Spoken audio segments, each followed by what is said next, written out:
Whether to write an RFP for ERP selection or not will always be subject to debate, and that's what we are going to discuss in this video.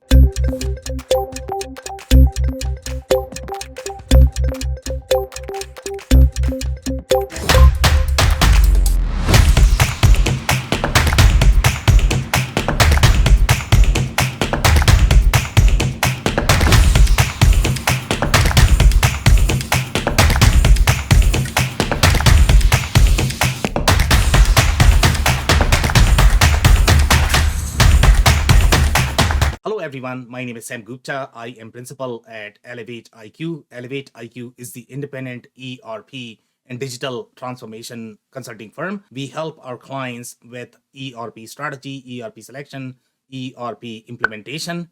On that note, let's get back to today's topic, which is going to be the top 10 critical components of the ERP selection RFP in 2023. When you look at different companies, the way they approach ERP selection, sometimes they are going to feel that if they are going to write an RFP, they are not sure if that is going to frighten the vendors. And sometimes they might feel that, you know what, we can directly go to the demo. The reason why RFP is beneficial is because number one, whatever details you are going to be providing them in meetings, that is typically going to be wastage of time during your selection process. So if you can document that, that is going to help align everybody's expectations in terms of what you're expecting from a project. So even if you don't have the formal step of the RFP response, writing an RFP is still going to be critical for you. So let's get back to today's topic, which is going to be the top 10 critical components of the ERP selection RFP in 2023. So let's look at the list.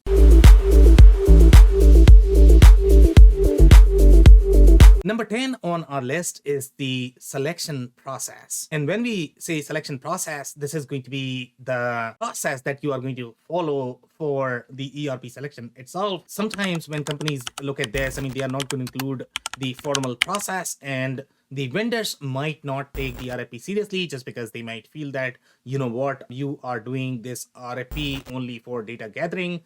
Or you may have already decided on the RFP and you might be simply wasting their time. And believe it or not, the good vendors are super selective in which projects they want to compete in. So the more transparency that you are going to have with your selection process, the more savvy vendors you are going to find and the more streamlined your ERP projects is going to be. Now, overall, how it helps is communicating the seriousness of the project, not spelling out the selection process. If you don't spell, then some vendors might not choose to respond, and not including the right amount of details. Some companies do include the selection process, but they might not be including the right amount of details, and sometimes that comes across as the red flag for the vendors as well. Not agreeing on the steps of the selection process, sometimes you might take forever and you might come across as very confused. They might feel that you might be kicking tires and you might not really want the ERP project, and that's why they might disengage. They might not support, especially the good vendors. So that's why spelling out selection process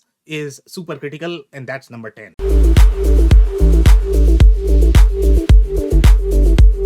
Number 9 on our list is the proposal evaluation criteria and delivery instructions. And believe it or not, when you are not going to include the delivery instructions, there might be a lot of confusion. The same thing goes for the proposal evaluation criteria as well. The reason why this is really important is because sometimes the vendors might be tailoring the presentation from their perspective that might not resonate, or you might not be able to relate with it. So if you are going to include the evaluation criteria, they sort of know what is important for you so that they can cover the details, and you are going to be measuring all of the vendors with the same criteria, so you are not going to be as confused as you are going to be, let's say, if you did not provide any sort of instructions. So that's why proposal evaluation criteria is going to be super critical in documenting as part of the RFP. So that's number 9.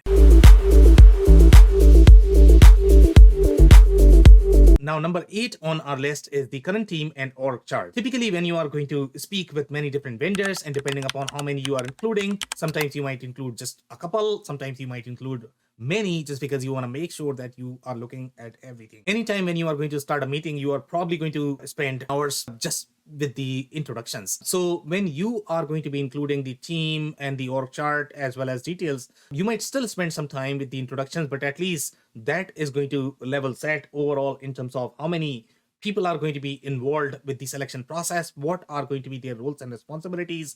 The vendors can tailor the presentation aligned with each of the team members, their roles, responsibilities, and most of the ERP workflows are going to be super complex for people to be able to understand. So if they understand what everybody's role is, they can explain from their perspective, and that's why including the current team, org chart, who's going to be part of the demo, who's going to be part of the selection process, how you are going to be making decisions is super critical, and that's number 8.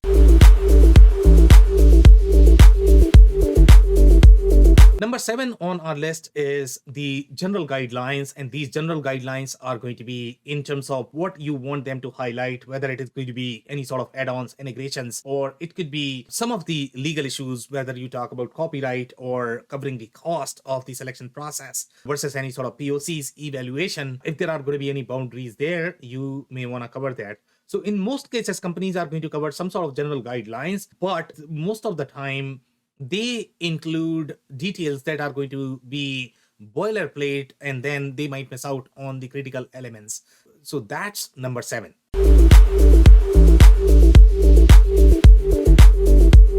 Number 6 on our list is the business goals. And business goals are the outcome that you are expecting from the project. That is super critical to include as well. And the reason for that is because it is going to help connect the dots for the vendors. They are going to vet the requirements and they are going to feel, okay, what are you trying to get out of this project? Obviously, this is going to help them understand whether you are heading in the right direction or not, whether you really know what you are doing, whether the project that you are doing is going to deliver on these goals or not. It is also going to help them whether the product that they are trying to position, it's going to be right fit for these business goals. So that's why outlining business goals is super critical.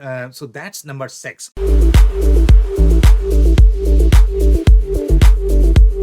Number 5 is the business challenges. And these business challenges are going to be the challenges that you are facing at this point of time. Those are the drivers why you would consider the ERP project. Make sure you are being specific about those challenges, whatever challenges you are facing, and you are utilizing a product to get to your business goals. That's how vendors are going to evaluate, again, whether you are serious about the project or not, whether their product is going to be right fit. And if they don't feel their product is right fit, they might not choose to compete. So you might get a lot of false positives as well as false negatives. So that's why identifying clear challenges is super critical for the RFP as well. And that's number 5.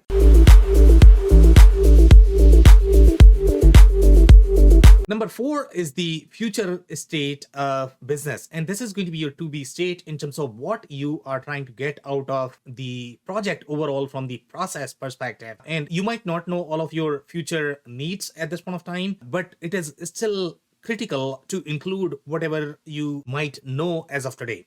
The reason for that is because if you are going to include everything as is, the way you might be doing your business as of today, they might feel that those are the requirements and their solution might not be a fit. But those could be the broken processes or broken data that might be driving your business requirements as of today, but you don't want to have them in the future state of the business processes. So that's why outlining how you are going to change your system, what is going to be your need. Some of the requirements that you may have in your businesses, for example, let's say you have been getting a lot of new requirements for a new production process, or maybe you have a new customer type that you don't know how to handle. Maybe you had a very ad hoc way of handling that particular customer. So now you want to make sure that this particular customer instance or the inventory instance or the project instance is included as part of the model, and you have defined process for that. So that will change a lot of requirements overall from the future perspective. So you might want to outline all of that, and that's what is the future state of the business, and that's number 4.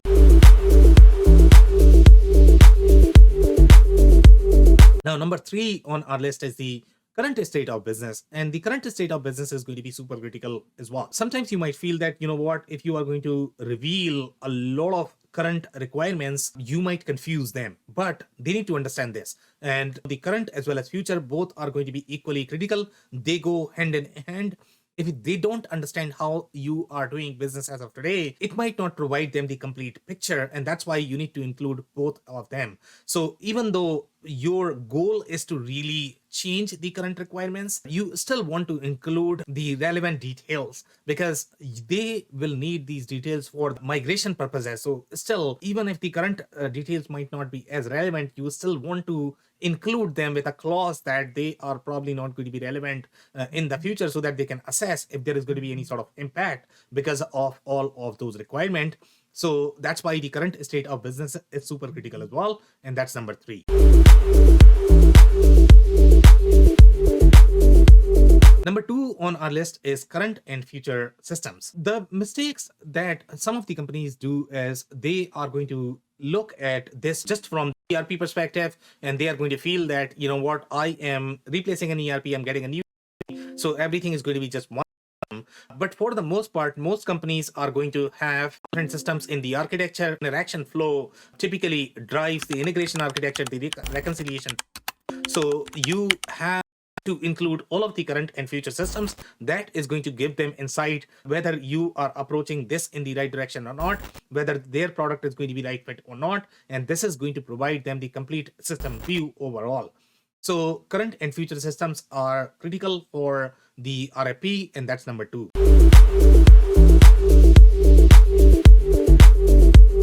Number 1 on our list is the critical success factors. And critical success factors are critical because they are make or break for your implementation, but they also drive your selection process. If you are going to have too many critical success factors, then for the most part, you might not have enough time during the demos to dig into the factors that matter most.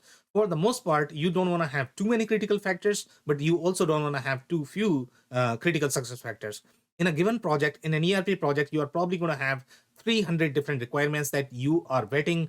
You are going to have needs from many different departments. You are going to have competing priorities, and sometimes it might be harder to include everybody's interest to create the critical success factors that is going to work for everybody. That's a huge challenge for most companies. But for the most part, these critical success factors are going to be from the implementation perspective. Yes, the needs are going to be critical as well, but the first thing that you are making sure is the implementation is going to work. You are going to go live. After that, whatever else you get is obviously nice to have. But the first thing that from the critical success factors, what is really critical is that the state of the implementation, the integrity of the implementation. So this is going to drive your demo because you are going to have only few hours during the demo. If you have too many critical success factors, then you will not be able to touch on them. This drives the RFP selection. This drives the ERP selection as well. So those are the critical success factors, and that's number 1. If you enjoyed this video, we also have an audio form, WBS Rocks, on Apple, Google, and Spotify. So check that out. And if you are interested, hit the subscribe button. We publish these videos on a weekly basis, so you might want to hit the subscribe button on YouTube. We are also going to include a detailed article that is going to have in-depth analysis. So check that out. Also, if you have not checked our digital transformation report for 2023, we are going to include the link. So you may want to check that. On that note, thanks for tuning in. I'll see you in the next one.